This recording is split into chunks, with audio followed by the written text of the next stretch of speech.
Formino with Insight Partners, and welcome to the Engineers HVAC podcast. Put the timer on here, where we work to give back to the HVAC community by sharing our HVAC application and design experience.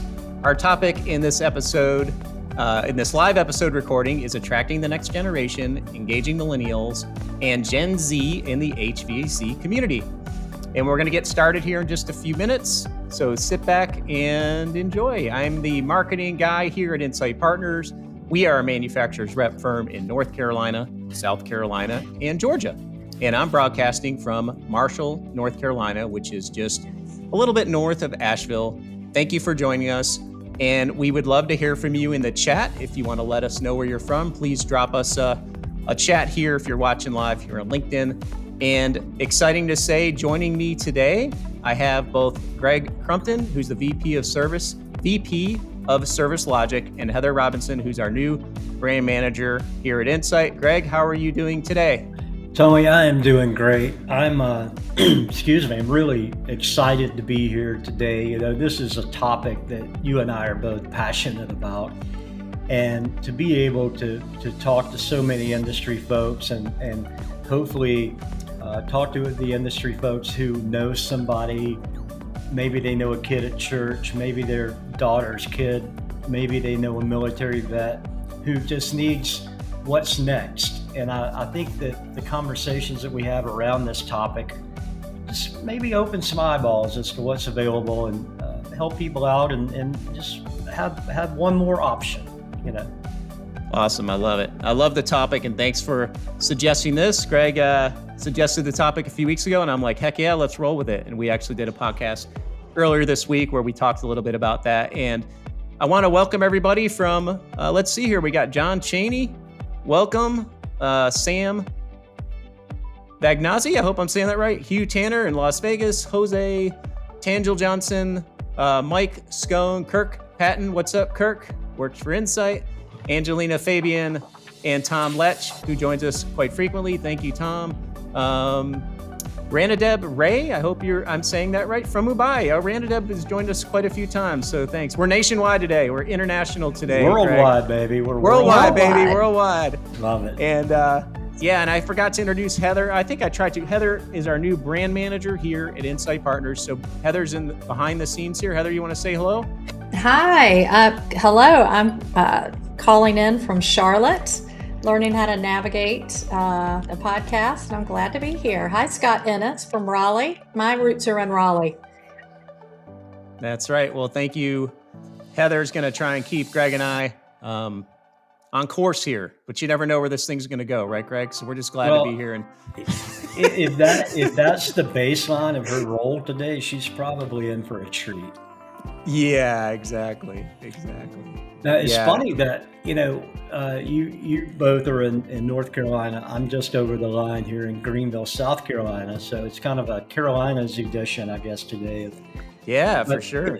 You know, what's really wonderful, Tony and Heather, is that when we look at the screen and see where people are joining from, I think this tells us that this is not a regional problem. This is not a local geography issue. This is a topic that impacts so many people across the nation, and everything I read and the people I talk to overseas, it's a worldwide thing. And, the goal today is just to bring out a little bit more insight, no pun intended, but nice plug, to what we're trying to do. And I love to see how many people are joining us. So fun.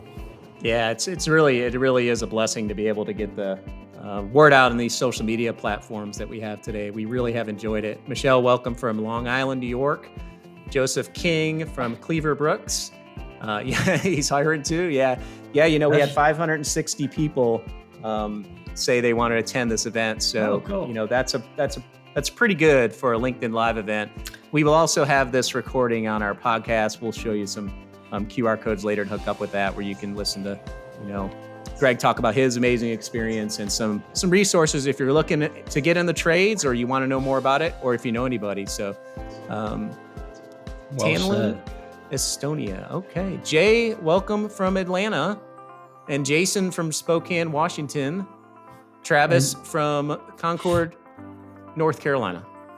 And you mentioned Joe King. I think Joe's coming to us from Texas, if I remember where Joe lives, or he did perhaps. Looks like he is part of the Cleaver Brooks organization. So glad to have him on board. Yeah, for sure. We had someone earlier as we were getting on from Nigeria. Good evening, Nigeria time from engineer Najim Yusuf. And we've got someone from England, Joseph Pettigrew. Welcome. And we appreciate every one of you watching.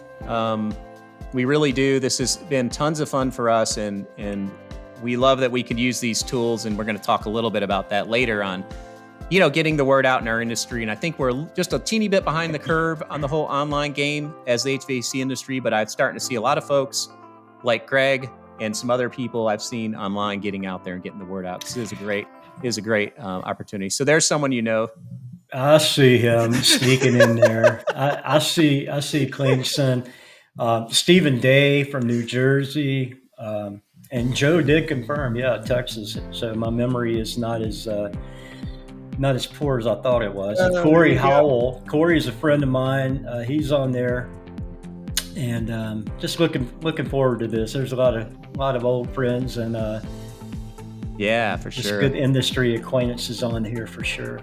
That's awesome. Yeah. And if you're watching and you have something to add, please comment. We'd love to hear from you during the show.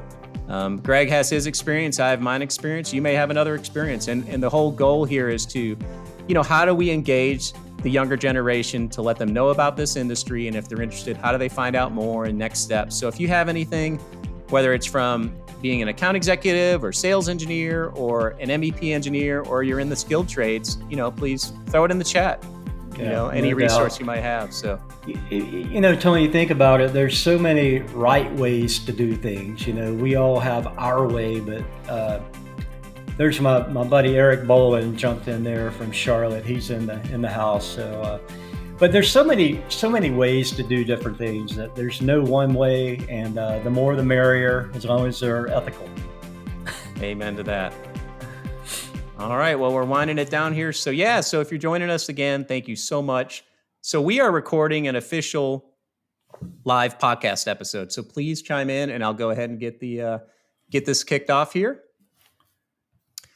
Hi, this is Tony Mormino with Insight Partners, and welcome to the Engineers HVAC podcast, where we work to give back to the HVAC community by sharing our HVAC application and design experience. In this live episode recording, number 33, our topic is attracting the next generation, engaging millennials and Gen Z in the HVAC industry. This does qualify for PDH credits in North Carolina, South Carolina, and Georgia, and maybe in your area too. Please check with local requirements on that. So please email me after the show to get your certification.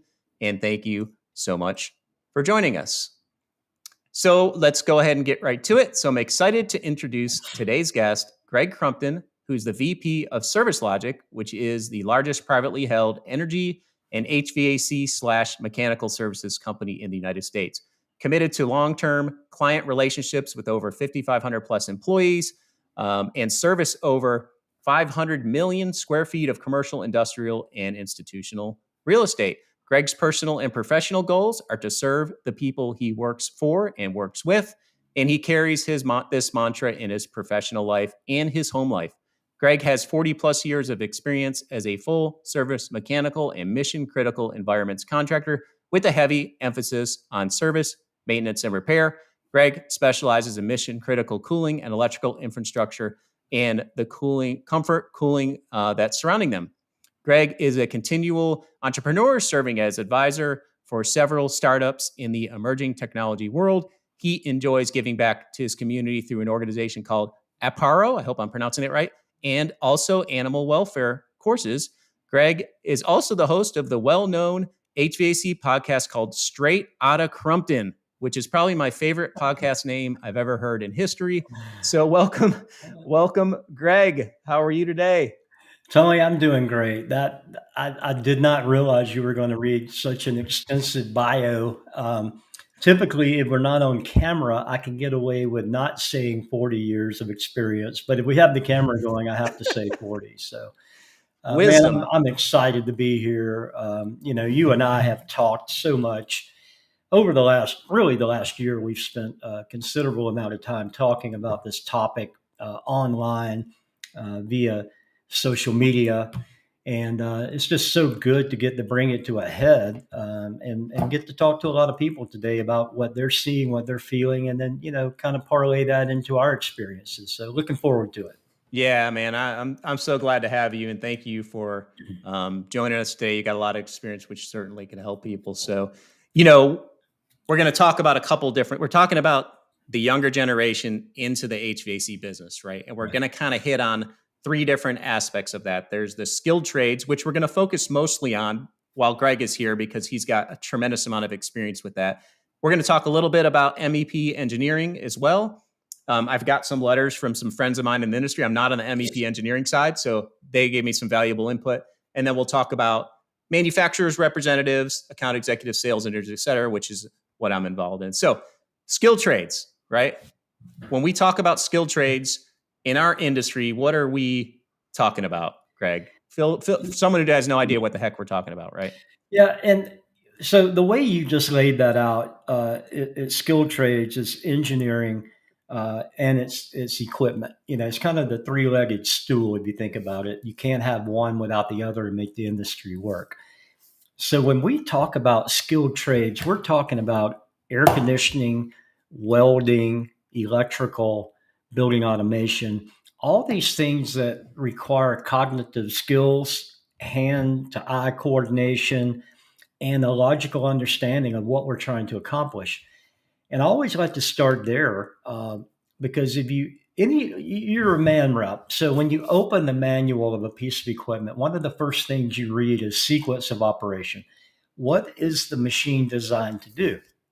And I think if you kind of parlay that into the skilled trades, and if you're an HVAC, let's say you're a startup technician starting up that beautiful 30-ton Aeon unit there in the middle, you have to understand what you're trying to accomplish before you can start doing it. And I think that the skilled trades really allow us to use our brains in order to accomplish a task. And that can be, like I said, electrical. Somebody has to wire the unit, has to be sized properly, the conduit, the wiring, the building automation interface, or the thermostat, depending on what we're talking about. The sheet metal, you see people hanging ductwork.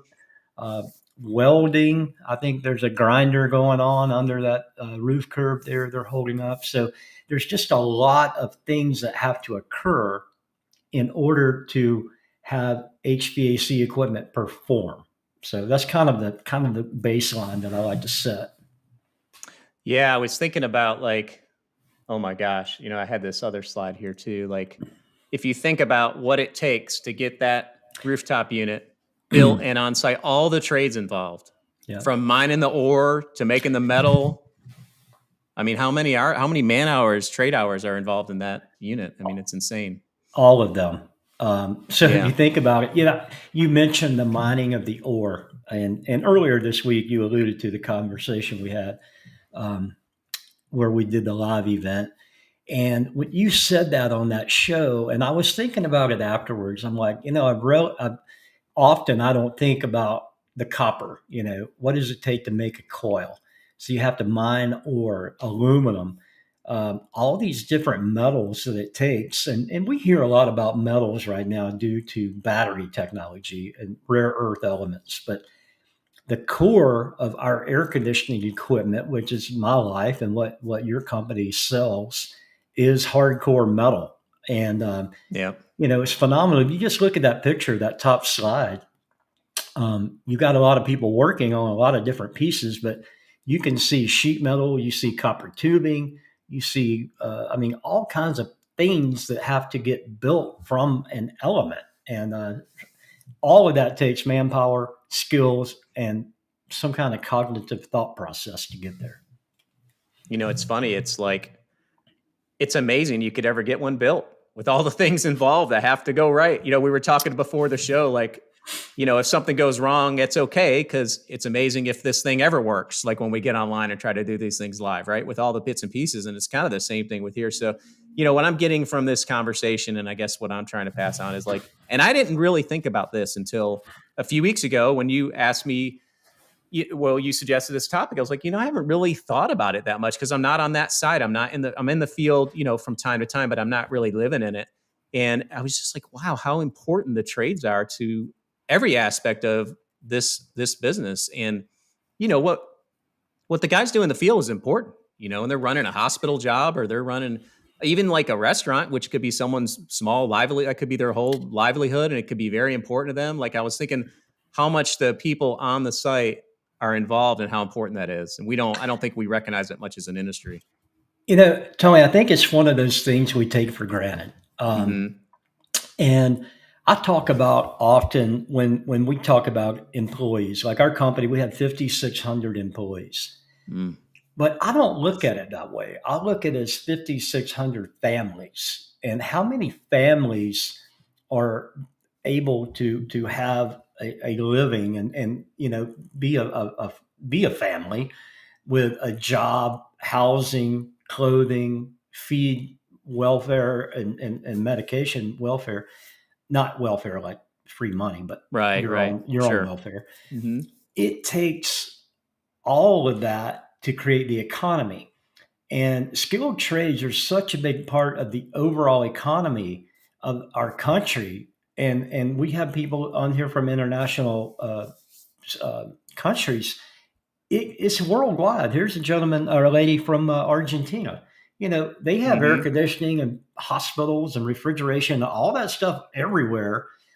And you have to really think about how many families are affected by being able to go and work on that AON rooftop unit that's serving some function, cooling or dehumidification or whatever it's doing. It's a big reach when you look at the families and the headcount that are touched by our industries. Wow, it is crazy. It's a good thing. I love it. So that's great. So I think that gives a picture of how important the trades are to our industry for sure. And, the topic here was Gen Z and millennials. How do we get them more familiar with opportunities? So I always have to look this up because I forget, am I a Gen Xer or a Zer or what the heck am I? So this was a nice chart. I fall into the Gen X generation because I was born in 79. And I think you said earlier you were in the baby boomer generation. Yep. Is that correct? So yeah, I am. I was born in 1964, so I'm the youngest baby boomer. So I straddle the line between boomer and Gen X, but I kind of cross many of those platforms because I'm not easily categorized as my wife and my workmates will probably attest to, but every group of these people has a stereotype that we assign to them. And, what are the baby boomers all about? Well, apparently we're slow to embrace technology. Well, here I am on a technology broadcast. So, right. You have to be careful of how we pigeonhole people. And then the generation we don't have listed because we didn't focus on it today is Generation Alpha. That's the newbies coming in right now. Oh, okay. The newest one. Yeah. So not only do we have, we have 4 listed, we have really 5 generational groups that are in the workplace right now, counting the A's, the alphas. So if you think about what that means for your company and the companies that we all work for, I'm looking at the list in the chat here. We're all made up of this weird jellyfish type thing. And that jellyfish is a combination of all these different generational groups. We all have different skills, but the biggest thing is how we want to be communicated to. And we all listen and we all hear differently. So one thing that Eric Bolin, the gentleman I mentioned a while ago, we talk about a lot is make sure when we're teaching and we're talking to X and millennials and Zs and A's, what is our messaging? And we don't want to be a skilled trades group of people who have this, crotchety old air conditioning guy. We want to be nimble and flexible so that we're able to communicate effectively with a wide range of people. And you mentioned earlier, Tony, I found it pretty comical that I think it was in the countdown. You said that our industry tended to be a little bit slow to adopt technology, or we were behind the 8 ball. We're really Neanderthal. I'll go ahead and say it since I'm part of the problem. But we're moving toward, normal modern day communication. We have to be nimble and we have to be flexible if we're going to recruit into X and into millennial generations. We have to be open to what's working for them, not what worked for me and my dad. Who cares? That's time's gone. What's current? What works currently in technology? You asked a while ago what the lure is or could be, and I think that's technology very much. Great point. And I was we'll talk about that in a minute, but I was thinking in marketing, and it's, where you're trying to get a message across to anybody, you got to do it in a way that people are paying attention to and that it's consumable and that they're going to watch. I told my son, I made a 10-minute video the other day, and he goes, who would watch a video for 10 minutes? Like, he was just shocked that you would even sit down for 10 minutes and watch a video. So it's a new thing, but that's a good point, is if we want to get that message to the younger generation, we have to do it in a way that is consumable and go where their eyeballs are, where are they watching, right? Putting an ad in ASHRAE magazine probably isn't going to attract a lot of the younger folks. Well, and again, because we have 5 generations of people, we have to hit multiple platforms. You can't just say, okay, I'm going to do short form video only. I see Andrew Brown join this, and Andrew is a fellow on LinkedIn who he runs a company called ToolFetch, great company, but he's also passionate about skilled trades. His way of connecting with people are short form video, and he does a great job of it because he's given people a taste of what skilled trades are, but in a consumable way to where, like your kid said, who's going to watch a 10-minute video? I've got videos that are freaking an hour long that I've made before. So what that means to people like you is, okay, we can chop that up into 100 bytes of usable content, where before we thought that was cool. You got a video. Yeah. But you've got to make it consumable. Microburst training is the other word that I hear people talk about. I've got a buddy who runs a company called Ving, V-I-N-G. And Ving gives you a platform to talk about things you want to communicate, whether it be work, home, church, whatever you're trying to communicate to. We use it for safety, but it's short form video, microburst. So you're not giving a technician, you're not saying, here's a 20-minute safety video. Right. You're saying 4 times, I want you to watch this 5-minute video. So you're giving the employee the same amount of training, but you're giving it to them in consumable bite-sized nuggets. That's not like that holy crap glazed over thing. I love it. So that's good point. I'm glad you brought that up. The communication style is real important. So here's something we could talk to a little bit. Yeah. So this article came from ACHR News. ACHR News. Sorry, it's covered up on my thing. And here's some numbers for everyone to think about, right? So 290,000, and this is from March 1st, 2022. So it's a year old. 290,000 HVAC technicians work in the U.S. with approximately 110,000 unfilled jobs. So that's 38% that are unfilled. I know that because I looked it up. Didn't just calculate that. So 23,000 HVAC techs are retiring each year. So that would be like the baby boomer age. And in 5 years, if that trend continues with the people coming in, which aren't enough to fill that gap, we're going to have 1.8 jobs for every willing HVAC technician. So that's a crisis. That's a problem. I like my air conditioning, so I hope we figure out a way to fix that. Well, Tony, the funny part is last night I was reviewing that slide, but I was doing it on my phone. And I got to that line and I said, 5 years, 18 jobs for every willing.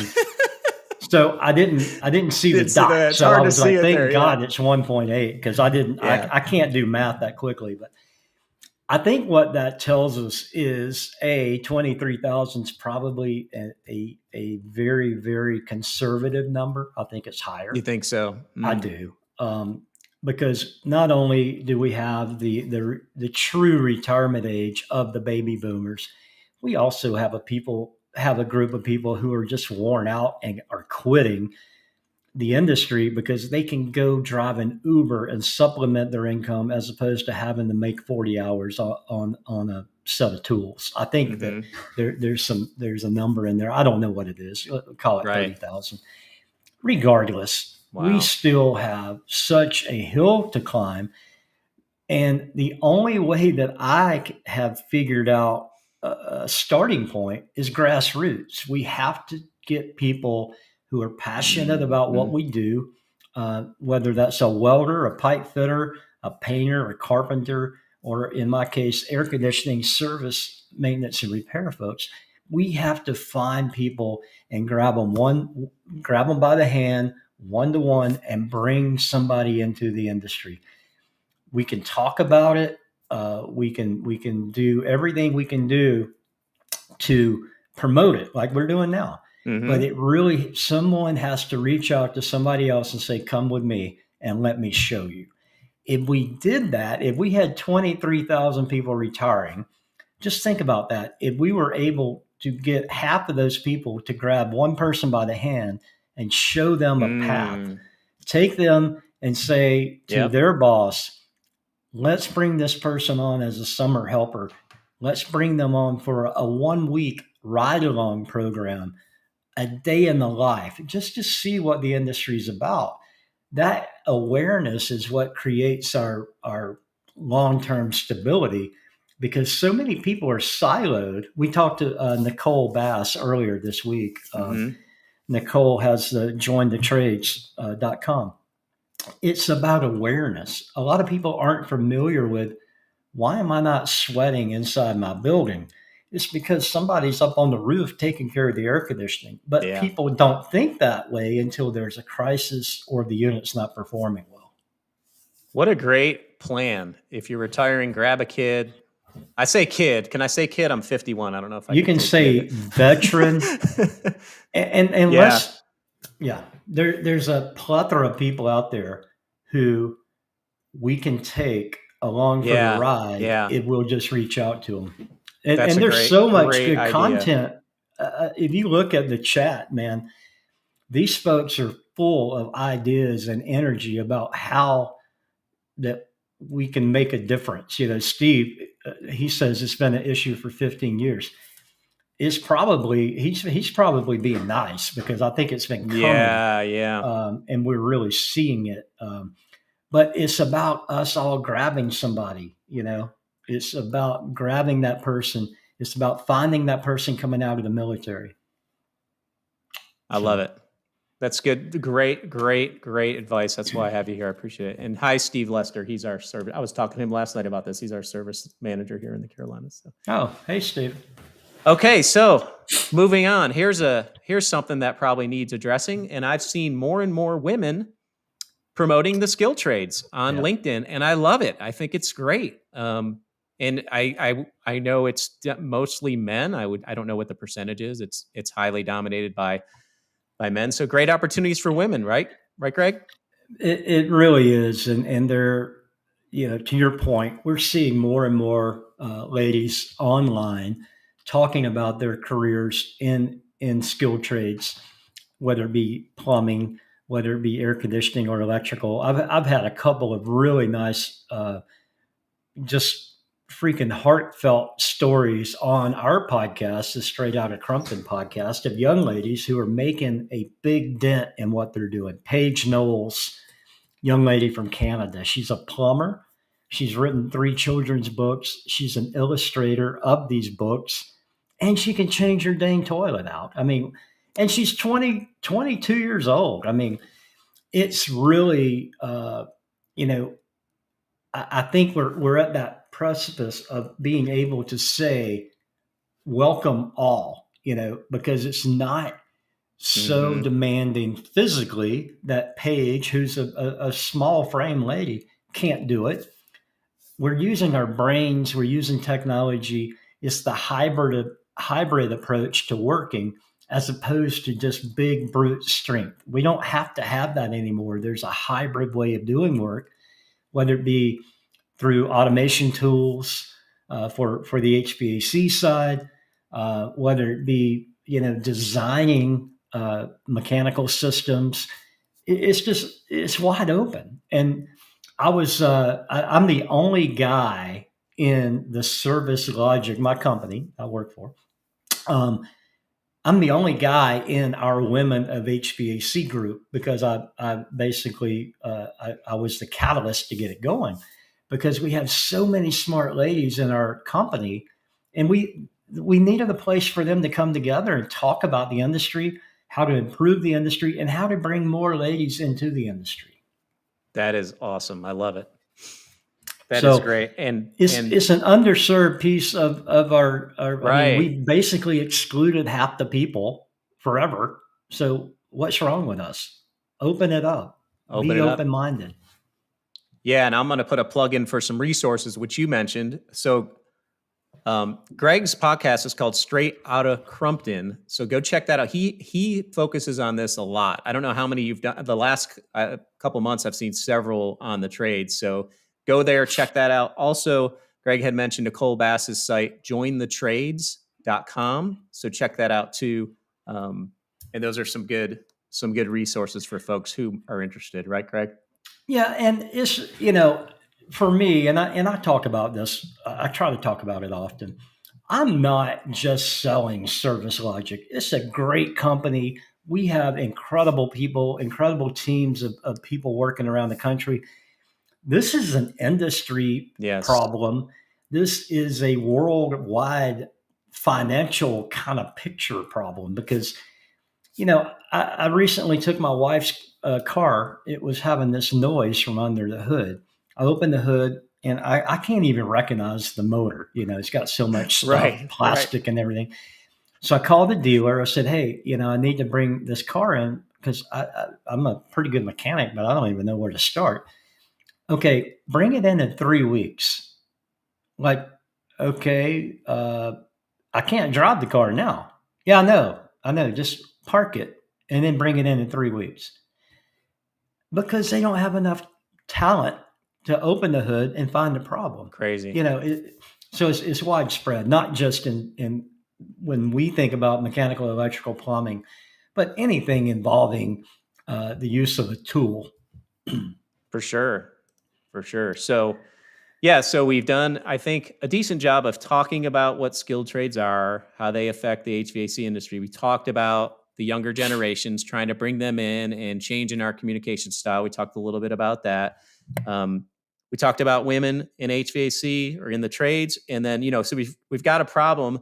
The funny thing is, to me, the solution is I think one of the biggest things is just awareness, right? So I'm trying to educate myself, right? Like I said before, I really have done a bad job because I'm isolated. I'm up here. I'm not in the trades per se, although our livelihood depends on it solely. But when you look at this conversation of trade school versus college, I'm like, I went the college route. I got introduced to the trades because my dad was an HVAC guy, and I went on many service.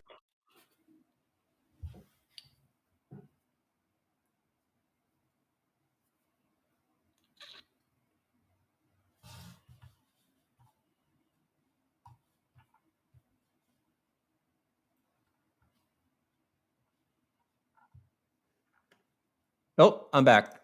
Are you still there, Hey, Greg? Tony, little holiday for you. Hold on a second, okay? Let me reboot this thing. Greg, I think you need to refresh your browser. You're frozen on the screen if you can real quick.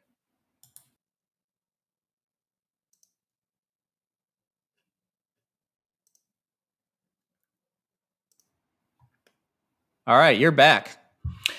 Hey, I'm glad we got back because this is a good conversation. But well, it's all about technology, right? So yeah. So sorry about the tech. Look at that. We even have a sign. Sorry about the technical difficulty. So we're getting better. So yeah, when you do this stuff online, you never know what's going to happen. So let's hope we maintain it. We'll see what happens. But anyway, so when you look at the trade schools versus college, like the opportunities in the trade schools, I'm shocked. I didn't know, like I did very little homework on this in the past, but I went the college route because my dad came from the generation where you actually can go to college, you better go to college, right? It was a big thing. He never went to college and no one in our family had. So he encouraged me to do that and I did, and I got an engineering degree, yada yada yada. But I look at today, and by the way, I'm the perfect example about how not to go to college, right? I had no plan. I took 8 years to get my 4-year degree. Going out to the bars was more fun than studying thermodynamics. So, I graduated with more debt than I wanted to, that kind of stuff. So, so when you go and look at the difference, let's talk about the difference between college, trade school, pros and cons, because there's pros and cons to all this stuff, right? Absolutely. So. And, I think it's important also, Tony, to reiterate that I don't think anyone on this call or on this chat or many people that I know are anti-college. We're not saying that. What we're saying is the right choice for the right person. Mm-hmm. And I'm working with a gentleman right now, a young man who just graduated with an engineering degree, and he's having trouble finding a job. He's fortunate that he's not in debt, but it's just as challenging with a degree as it is without a degree. What we're trying to reiterate or iterate is find a career that suits you and not just get pigeonholed, because to your point, my family is the same way. My parents thought I should go to college because my sister went to college. My sister's a brainiac, but it wasn't for me, and I think what we have to do is make sure that people understand you don't have to go to college to make a great career. That's right. You don't have to go to college to have a nice home, apartment, boat, car, whatever your goals are, money in the bank, with no doubt. So I think that, or with no debt. Yep. And the debt crisis of college is phenomenal right now. We all heard it last year with the college loan forgiveness campaign. There's a lot of people that have this mountain of debt, but they can't get a job to go pay that off. So what the skilled trades route can do for you is either you go to a tech school, as you said, for limited costs. Maybe you got $5,000 tied up in the education, or you can go to work for a company that offers that training as a perk and you don't pay anything. And there's a lot of ors in this equation, which is beautiful. Mm-hmm. Or you could go through a union apprenticeship, which is a whole nother route, which you get educated. A lot of times you go to work during the day, you go to class a couple of times a week, but you're earning as you're learning. And a young lady who we've had on our podcast, I think you've talked to her as well, Dee Durant. She's an electrician apprentice in Canada. And her phrase, and I saw her post the other day, is earn as you learn. And it's a great way to think about it, so that you're able to get your foundation built while you're young. So as you're learning, you're earning, you can build a home or start building some money in the bank, whatever it is you want to do, while you're getting educated, and you don't have that big monster load hanging over your head of debt when you get out of school. Yeah, well said. And I'm big on, I like what you said about, it's kind of like the word self-awareness popped in my head, right? Like maybe you should go to college, maybe you shouldn't, maybe you should be traded, but don't, like, one of the things I'm big on is not being influenced by societal pressures, right? Mm-hmm. Don't go to college and get that specific degree because you think you care what people will think about you, right? Don't not look at the trades because of some stigma you have, or your friend. What are my friends going to think? Or what are my parents going to think? Because I can tell you, like, when you get a job, you got to work a lot, you know, 40 hours a week minimum, unless you start your own business, then you're working 80 hours a week, right? Get that. You work half days. That's right. 7 to 7. That's right. So, I guess my point is, like, don't choose the career or your path based on societal pressures. Do your homework, like Greg's saying. There's so many different options out there.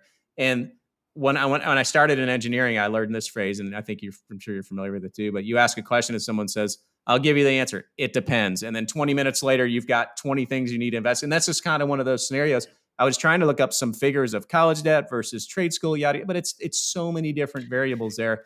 Obviously, everyone knows it's less expensive and that it's quicker. And again, I'm not bashing college. I went to college. I loved it. But be self-aware that you're doing it for you and you're excited about it. And it's something you're going to get up in the morning and be excited about because, life's short, man. You don't want to be stuck doing something and then being resentful. I took this job because of so-and-so. And now I'm stuck and I got all this debt and it's just not a fun experience. So that's kind of my 2 cents on that. So. Tony, I read a report. I can't recall who published it, but it was a public report on the way that young people perceived the skilled trades of what they thought people would think about them for being a plumber. And then it also showed what their parents would think about them being a plumber. And then the difference between that was, I'm looking at Cleanson's comment. He had to throw it in there. I just saw it there. He's always the comedian. But yes. the difference between what the kids thought their parents would think about them joining a skilled trade versus what the parents actually thought was they were twice as wrong. Their parents were like, we don't care about your choice. We want you to be happy with your choice. So I thought that was really enlightening. And so they weren't so much a stigma. They were just like, I'm not sure you'll be happy doing that. Well, I think a combo. I think there is a stigma for sure that we're overcoming. And Andrew Brown, I mentioned him a while ago. He's talked about this before, is overcoming that stigma. And it's okay to wear a set of Carhartt coveralls. That's, for me, it's really cool. But it's not, what you see on TikTok video. It's not what you see flashed up on the big screen in Times Square. All of that crap doesn't really mean anything in real life. What means something is having a foundation that you can take care of yourself, that you can take care of your family, and that we build our country better, not what the hell social media thinks. That's right. That's right. Very well said. And I'm also big on the ROI. Like, what's the ROI of what's the return on investment? You go to college, you're giving them money for it's a transaction. You expect something of equal or greater value in return. And, going there and getting 6 figures in debt with a job that you get that can't pay that back in a reasonable amount of time is not a good ROI. Now you can go to college differently, stay at home and drive. You could drive an $800 Toyota with no air conditioning like I did for a couple of years there to save some bucks. But, that's the other thing too, is just is the ROI there? Just look at that and be cognizant and talk to people. Try it before you buy it. Go, if you think you want to go into marketing, go call a marketing guy and spend some time with them. And I can tell you, and you've probably done this too, Greg, I've had students reach out to me and I'm like, come on over. I'd love to talk to you and teach you what it means to be a sales engineer. And, if you want to go in the trades, find a local tradesman and go hang out with them. See if you can hang out with them for a week and then make the decision based on all those different factors. Tony, we ask 18-year-olds to make a commitment of what they want to do in their life, their whole life. What do they want to commit to when they're 18 or 20, whenever they declare a major? How can you do that? Right. Especially for guys. I mean, we can't even think till we're 30. So we're asking people 10 years before they're ready to make a decision about what they want to be doing when they're 50. That's unreasonable. Maybe you do go to work as an electrician. I've got a friend who runs a very big company right now. Adam Power, Ryan Kennedy, was an electrician that worked with tools and then decided to go to engineering school once he saw what the engineering side of the equation looked like. That's great. Because when he was young, he didn't know that. He just needed to go to work and build a solid career. So it doesn't have to be one or the other. It can be both. I went to school after I got out of the field to learn how to do basic accounting. I didn't get a degree. I just went enough to learn the basics so that I could run my business. So it doesn't have to be all or nothing. It can be and I say the word hybrid a lot because our life is. there's not A or B, is usually C nowadays. Very well said. Good point. I'm glad you brought that up. So there's a lot of crossover there. You pick a lane and then change lanes if you don't. I changed careers 2 years ago. I'm 51, so I changed. Now I'm in marketing, and I was never in marketing before. So and I truly enjoy it. And it's the whole thing of like going where you feel like you should be at that given time, and I'm a big fan of that. So okay, so we talked quick study, by the way. Yeah. So we talked about like so let's move on getting the word to, we talked a little bit about messaging, like to the young, especially to the younger generations, and Right. how to get the word out. So I'm in marketing, and I've been doing this for a couple of years. And, my experience is if you want to communicate with someone or give somebody a message, you got to go where the attention is. You got to go where the eyeballs are, in a way that people are going to watch it. So there's some social media hashtags. I'm sure everybody watching here is familiar with what a hashtag is. So that's what we do. Like, we're on social media a lot. We communicate a lot. It's been an amazing tool for us at Insight. And Greg, you do a great job too with Greg's podcast. Go check that out, straight out of Crumpton. And, it's just an amazing tool. It's amazing to me, like when we go to the AHR show, how many people recognize us from it's insane. My wife says we're the king of the nerds, the king of the HVAC nerds. We sure are nerdy. I'm shocked that anybody ever watches us. Like, there's people commenting on here, and we'll have several hundred people watch us. And I'm like, Jesus is great. So it's just like the power of these tools is amazing. And I think as an industry, B2B in general, we're really not very good at social media. HVAC is like the bottom of that pot. Like, we got a long ways to go, but I see over even the last couple of years, like with the stuff you're doing and a lot of the guys on your show the other day, they're doing amazing things on social media. But just, I wanted to throw these hashtags up there because these kind of tell the story to me. This is hashtags from a popular, social media platform, and that hashtag HVAC or its variants, HVAC Life, HVAC Technician. I added up the top 10, and it's 4 billion views like over the last couple of years. Like, that's amazing. That's a lot of people. That's a lot of attention, right? And that's half the world, Tony.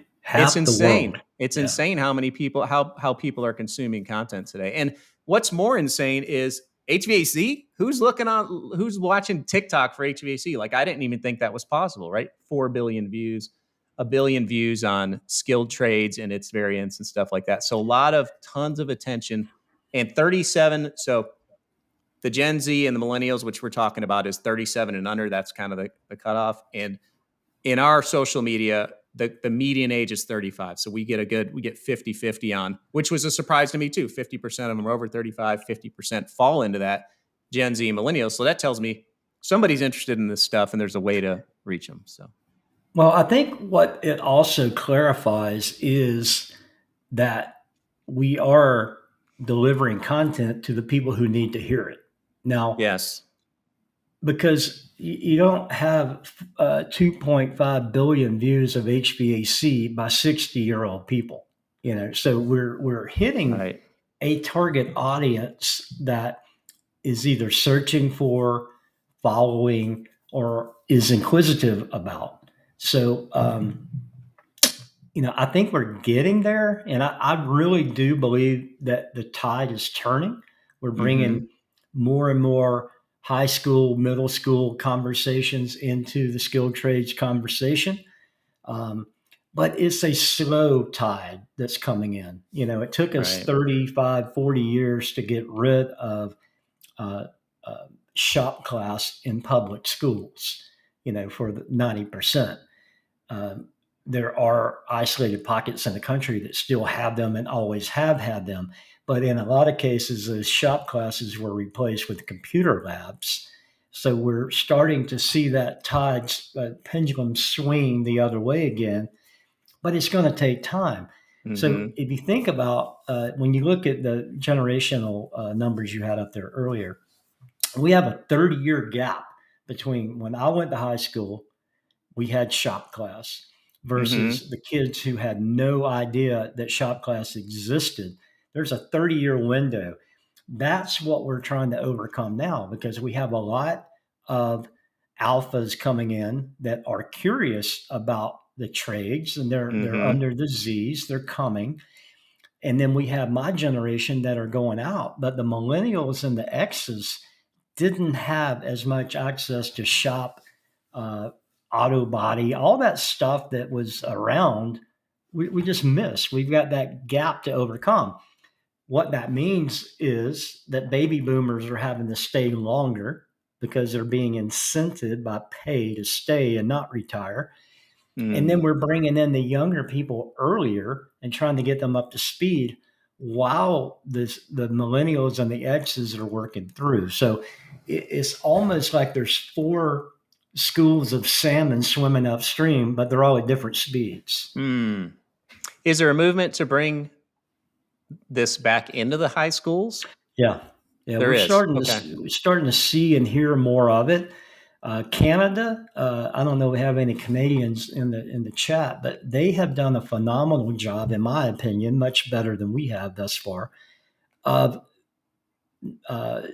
allowing, I guess is the right word, propagating shop classes to be basically, if you're in I think it's the 10th grade starting next year, you can declare a vocational track in public high school versus education only track. So That's they're great. making some really good strides up there. And their apprenticeship programs are strong up there. The government is strong in making sure that they are going to be able to support their infrastructure by having Canadians that are trained in the skilled trades. So Awesome. it's good to have a neighbor who's caring. We're getting there. Yeah, for sure. So if I could just summarize, like we're going to move on to another section here real quick, but so you tell me, I'm kind of summarizing the three things we talked about. Like there's a blue collar stigma still. We're working on that, I think. Lack of awareness that these are good, high paying jobs. They're in demand. You can travel with them well. There's a lack of awareness there. And then maybe the college, maybe the misperception that college is the only avenue to success, right? Like there is other ways to do it. College is great too. And again, we're not anti-college here, but college is just not for everybody. And those are the kind of the three things. Am I missing something there? It's kind of where we're at. We need to work on. I think that's pretty darn accurate, Tony. Okay. And I really believe nowadays, if I had to weight this, I would weight the lack of awareness more so than anything. And I say social media has done a good job of helping us overcome the stigma. If you watch TV on like History and Discovery Channel, they have shows like Texas Metal, where they're showing true craftsmen building incredible automobiles by welding, cutting metal, what have you. I think the college tunnel vision has diminished a bit because of the debt and because of the lack of opportunities for graduates. There are, the joke is, your kid graduates from college and they move into your basement. That didn't come out of thin air, So I think that those kind of things are helping us create a better awareness of the skilled trades, but we're nowhere near through. Okay. You're 51 years old. You're going to be an old man when you and I are through talking about this program. Yeah. So there, Tom For Leach, sure. Great comment, Tom. Talking about the trade programs he was participatory of in high school. So, yeah. Thank you, Tom. Always good to hear from you. Okay, so that was great. Let's spend the last few minutes. So we talked a lot about trades, which is awesome. And we'll definitely have Greg back on at a later time to talk some more, because I think this is just an ongoing thing. And I think it's great. I think it's really healthy. I'm really enjoying it. We're getting a lot of comments about how people are liking this topic. So we talked about the trades. I'm going to talk a little bit about the MEP world, mechanical, electrical, plumbing, engineering firms. And I reached out to two friends of mine in the industry. One is Scott Campagna, who I called on a billion years ago. Like we've become good friends in the HVAC industry. He works for a company called IMEG now, and they are in Charlotte. So I asked him a couple questions, and a lot of what applies to the trades kind of applies to the engineering disciplines and sales engineering as well, which we'll touch on in a minute. So I asked him this question. I'm just going to read some of his responses here because I thought it was really applicable to the conversation. So is there a shortage of new mechanical engineers? Is it hard to fill a position? And the answer was yes, there's a shortage, but more so on the electrical side. Since mechanical is a pretty broad-based subject in school, so we're able to find good candidates. However, we're also competing against a lot of other industries for their talent. Often industry compensation is lower to start compared to others, so that creates a barrier as well. However, long-term earnings are higher. One big issue is that only a few schools promote and teach this industry. I know I had no idea of this career path until I accidentally fell into it while interviewing for jobs. With a labor shortage here, we developed teams overseas to support our staffing needs. So it kind of along the lines of awareness, kind of the same issue is what I'm hearing there, right? Yeah, and I know that to be true. Adam, I mentioned Adam Power, Ryan Kennedy. They are continuously looking for electrical engineers. So that doesn't fall on deaf ears for sure. Yeah, for sure. So what is the ME mechanical engineering community doing to attract the younger generation? This is an area that needs improvement. This is the response. I do not think ASHRAE or other similar groups are addressing this on a national level. However, there are local community groups like ACE, and we're going to talk about that in a moment on the next slide, that are going into high schools and teaching about the industry, encouraging people to go into STEM-based careers. Make sure the hybrid or remote work environment is well set up for that as well. That is a continual desire with the candidates. So I thought that was some good information. We're going to talk about that ACE program on the next slide here. What can the mechanical engineering community be doing to attract younger engineers, connecting with them early, like we talked about with the same thing with bringing shop back to the schools, right? Getting engineering introduced to middle and high school levels. Also, I think the industry needs to communicate with the younger generations in a way they like to receive information through different social media platforms. And we spent a little bit of time talking on that as well. Put in internships and co-ops was the other thing.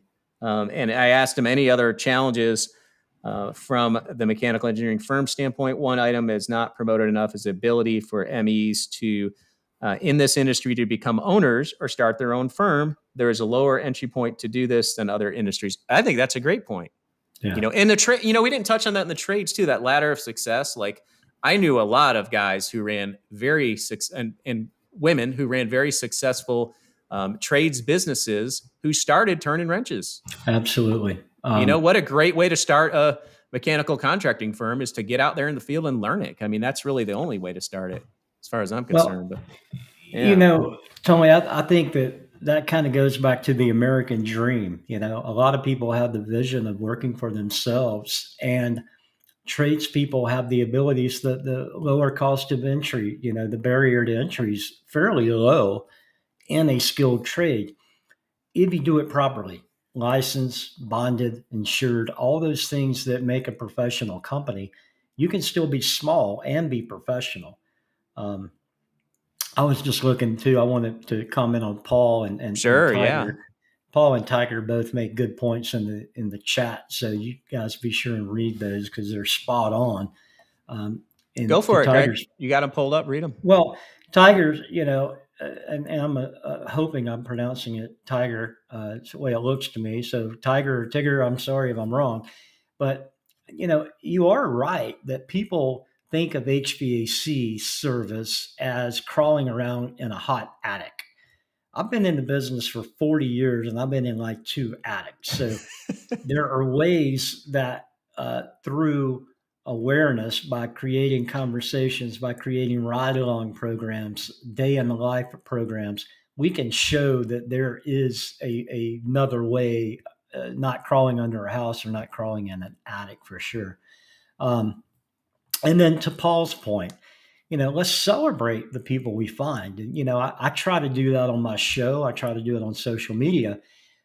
I get so worn out from people saying they can't find good kids out there.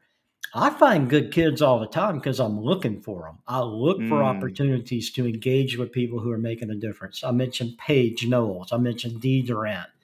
I mean, there's a plethora of people, Jamie McMillan. And oddly enough, all these people that I mentioned are Canadian because they do such a good job of doing it. But when you find young people, to Paul's point, throw some light on them, reward them, buy them a cup of coffee, whatever. Just promote the goodness, and not the negativity that social media tends to have flavored. Let's be the the light. Let's be the ray of light, for lack of a better way of saying it. Absolutely. What a great message. I love that for sure. We could all do better. I could thinking of that and I'm thinking, yeah, I could do a better job at that too. So that's good Okay. advice for sure. Really It's good. just being So a good human, That's all. yeah, absolutely. Okay, so good information. Real quick on sticking with the MEP firms, I reached out to Rob Turner, who's a PE with Charleston Engineering, and he runs the local ACE Mentor Group. And I'm just going to read this from the ACE site. So for those who are not familiar, so ACE was founded in 1994. The ACE Mentor Program of America is a free, award-winning after-school program designed to attract high school students into pursuing careers in architecture, construction, and the engineering industry, including skilled trades. ACE is a federation of more than 75 affiliates or chapters operating in 38 states and Canada, largely based in metropolitan areas. A national office supports the affiliate program. So you can go to this website, acementor.org. I think it's a great organization, and I would love to be part of that, actually. I think Rob Turner actually is needing some help in the Charleston area. So if you're specifically located there, or no matter where you are, you can maybe start a chapter in your area if there's not one. But what a great way to reach some younger kids. Tony, giving back to your industry or industries, however you want to look at it, is one of the most rewarding things you can do as a person. What got you to the position where you are in life, however you classify yourself.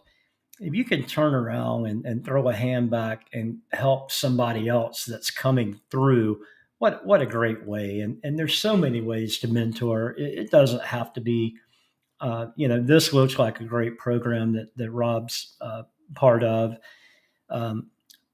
You don't have to do it that organized. You can find somebody at your own company that needs a mentor and just do it one-on-one.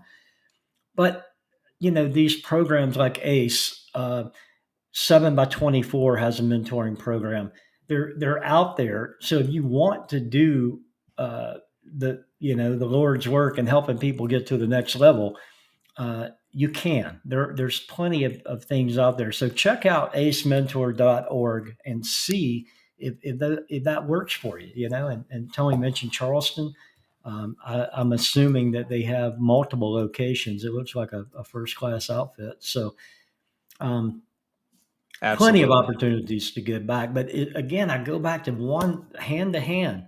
Grab somebody and take them along for the ride or for the walk or for the jog or whatever you want to do. Just bring somebody with you. Absolutely. Well said. And Rob was nice enough to share too that I asked him the same questions as I asked Scott, and he had a lot of the same concerns. He's in a smaller firm, so it's even more exaggerated, right? Like trying to find new people is really difficult. It takes a long time, and the options are to post it somewhere where you get 500 applicants and very few of them are in the industry or they're qualified. So you got to weed through that. And also the headhunter option is very difficult to absorb that cost if you're a small engineering firm. So he had some wanted to share some stuff on that. And on the ACE program locally, and it is a national program on his local level. They had 15 students, and he said it was awesome.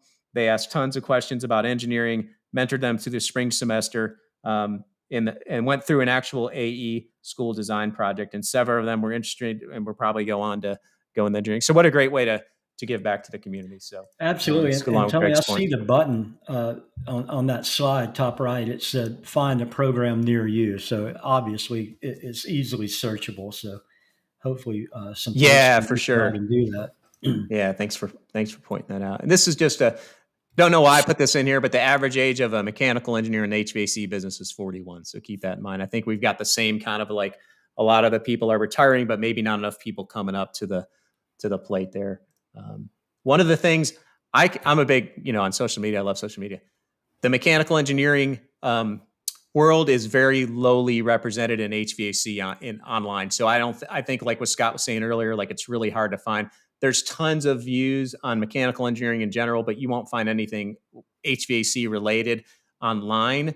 The HVAC, most of the hashtags HVAC online of service techs and stuff like that, people in the trades, people out in the field, which is great. I love it. But, maybe mechanical engineering could think about ways to get on there and share a little bit more of that as an option on social media. So, Well, I think that that's part of the maturing of the mindset of what we're trying to do and how we're trying to do it and who we're yep, trying to recruit. And, like you said it earlier, our HVAC industry has taken a while to start to embrace it. We're not in a bubble. I mean, other industries are in the same shape. They're trying to figure out what works for them, who they're appealing to. Um, so we're all going down the road trying to figure that out. yep, Like what's the saying? We're learning how to fly the plane while we're in flight, or trying to land the yeah, plane while yeah, we're. So it's yeah, all a work in progress for sure. absolutely. Okay, so two more slides on HVAC sales, guys. So, there's so we talked about the stigma of the blue collar worker, and salesmen have that stigma too. Like, right when I was in college, I was thinking who would go into sales in engineering. Then I started looking at it. I was like, oh, that would fit me very well. And there was a stigma around that. I have to say, in engineering college, it was like, you'd get that. Oh, where are you going? I'm going to Dow. I'm going to Merck. And I'd be like, oh, I'm going to train to sell air conditioners. I'd be like, okay, But for me, it always seemed like a natural fit. I love the idea of it, and I can tell you the idea of the slick Willie kind of sales guy is so far off from what we are in our industry. And I know, Greg, you deal with a lot of us. We're just as nerdy as the rest of the engineers, right? Like we comes from all different shapes and backgrounds. I came from engineering. Aaron Coble there, who I talked to earlier, he's one of our top sales. You're lucky if he calls any. He's a great salesman, and he started in the trades. He came up in the mechanical contracting business. He works for his dad's GC business, and he was a plumber. So he's a great hands-on guy. So he came into sales too. A couple of the guys there in the upper left are some friends. That's us at the AHR show, going to AHR.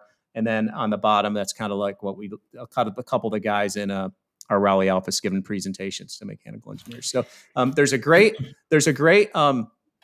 YouTube video on an amazing YouTube channel called Insight Partners HVAC TV, and you can go there. I did a quick boom, little plug there. So I did a 15-minute video, what it means to be a sales engineer.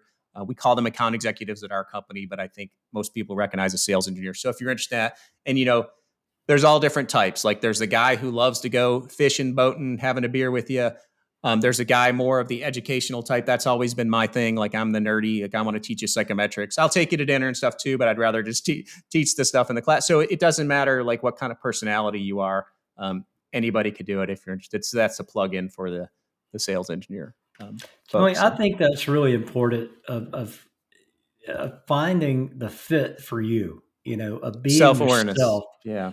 If I'm like you, I'm an educational seller. I've never been really good at selling, but I've been really good at showing people technology. And when they get ready to buy, then I want to be on their frontal lobe because I showed it to them. I'm not good at selling. I am good at fishing sometimes if they're biting. But to your point, you've got to do, and if this is skilled trade, engineering, or sales, you got to do what's natural because people can read through a facade and you want to come across as authentic. And, that picture of you guys up there in the top left corner, you can read so much by that picture of who you guys are. And it's just so cool to see the real you standing there with friends and coworkers. I mean, it's genuine. Yeah. Appreciate that. Yeah. So so if you're watching and you're liking this content, if you would please like this video, we'd greatly appreciate it, and maybe share it at a later time with someone. And we're going to finish. We have some questions. We're going to hang around and answer some questions. Greg and I will. We've met the hour requirement for PDHs. So if you need to run, great. Before you do, please please stick around. We'll be glad to take more questions and answer the ones we have. Please email me. My email address is on the screen. I'll send you the PDH certificate and a link to this. And also, there's a QR code in the upper left for the YouTube channel, Insight Partners HVAC TV. And we also have, here's a couple I'll just put up here while we answer some questions. Change that video here. Poink, like that. And, a couple avenues there. And if you like this podcast, go check that out as well. And don't forget to check out Greg's podcast. He has some amazing, amazing guests on there in a wide variety of different aspects of HVAC. So straight Outta Crumpton. Go check that out. And thank you again for joining us. Please like this video. We're going to stick around and ask some questions. And we totally appreciate it. So Absolutely. Thank y'all so much. Tony, Chris has a really good comment. It's hard enticing a 20-year-old without offering them $35 an hour. That's not sustainable. I think we would all agree. Money is important. There's no doubt about it. I think that what has been proven successful for us is everything else that goes with the money. It's the education opportunity without debt. It's the company vehicle that we offer because we're a service company. What else can you make the package? What makes up the package as opposed to just what's on the check? And I know that's a kind of a flippant way of answering the thing, but I hear that conversation daily. So I see what we're as an industry are trying to do about it. So Joy, thank you for the nice comment. That was nice of you to say that. Eric, just a lot of nice people.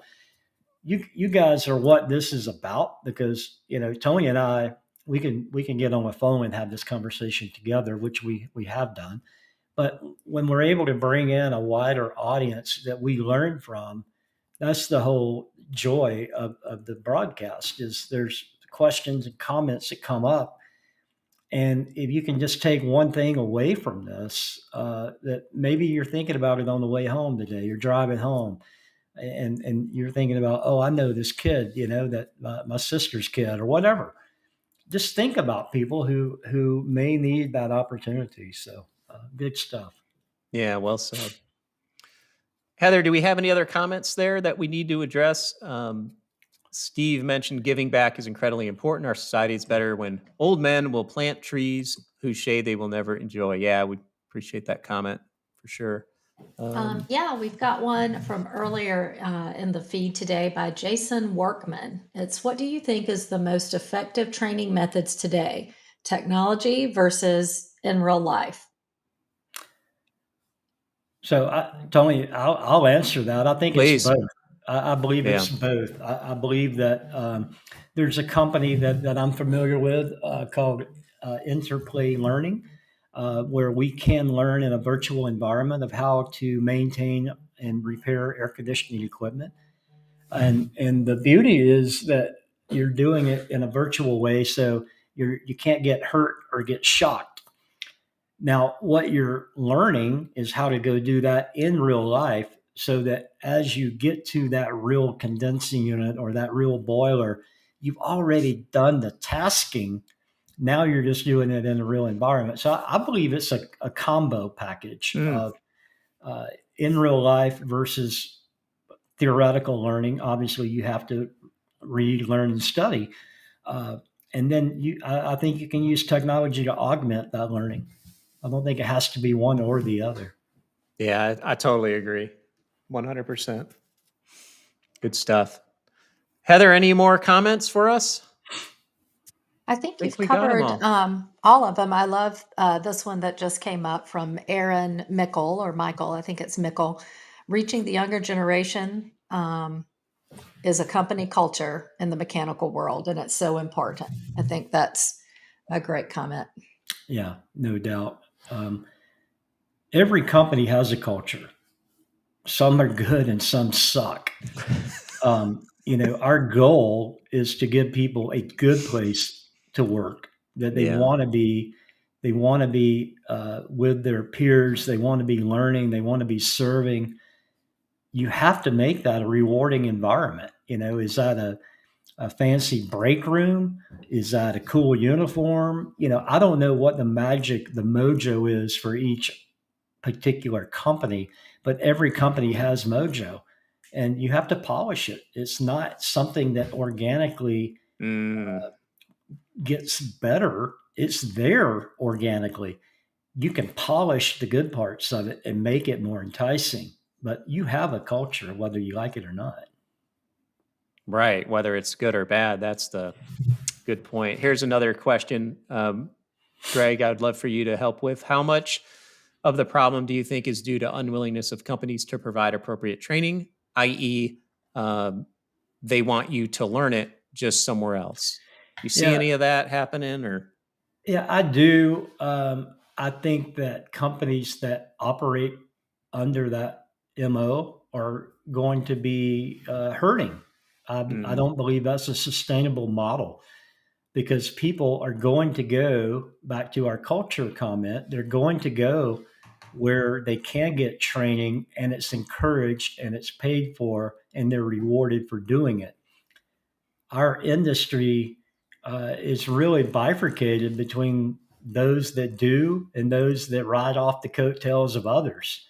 And I think the coattail riders, as we keep moving away from today, meaning moving forward, I think that the people who aren't delivering a good user experience for their employees, not their customers, but their employees, which is customer one, if you're not delivering a good place to work, people are going to leave because they can. Our air conditioning mechanic can leave a job. It's 12:11 p.m. Eastern. They can be working somewhere else at 4:30 this afternoon for more money if they choose to. So you have to make their environment somewhere they want to be. You have to be the company of choice in the area where people are attracted to and not there because they have to be, because they strictly don't have to be. yeah, I totally agree with that. Steve Lesser's agreeing with that too, saying, once you have the money thing addressed, you need a vision that creates a desire. And the culture is so important. I agree. And I've worked with places that did not have a good culture. And I'm glad to report I work at a place that does have one now. And it makes it makes all the difference for sure. So, Well, here you are doing this on the company's dime, so to speak, but you're addressing an industry. We're not talking about what color jersey you're wearing. Yes, mhm. you're representing Insight, but you're representing a much larger community that you're drawing people to. You're the flame, and we're the moths that are coming to you because you're delivering content and we're learning from you. That's what people want. Well, I am grateful to have the opportunity. That's for sure. I appreciate that. Um, awesome. Well, what do you think, Greg? I think we've done hopefully a little bit of good, put a little goodness out there today. Well, Tony, I hope so. I hope people know that what we're giving is us. This is not some cooked up, thing that our bosses told us to come on here and talk about. This is what Hmm. we do. This is what we believe in. Um, I see you on the rooftop with a cooling tower, taking a picture of yourself, looking at the fill, in the cooling tower. This passion, man, you can't get around passion, and just the energy around it is all we can do is offer that to draw people to it, to where we can all learn from each other, and that's what it's about. So I hope Well we made said. a difference. I've certainly enjoyed talking to you. I love seeing the comments from the guests. I mean, I've written down several things just to be able to think about Hmm. later because I didn't want to be distracted. But so much good stuff here. So many smart people joining today. Awesome. Well, thank you so much, Greg. I'm going to close this out. If you could stick around here for just a moment after I end the feed, but I want to say thank you all so much for watching the Engineers HVAC podcast. Please like this video before you go. We would greatly, greatly appreciate it. Please share it with someone who you might know, and you could watch a video version of this podcast on our YouTube channel at any time, Insight Partners HVAC. So thank you so much for the opportunity, and I hope you all have a great day.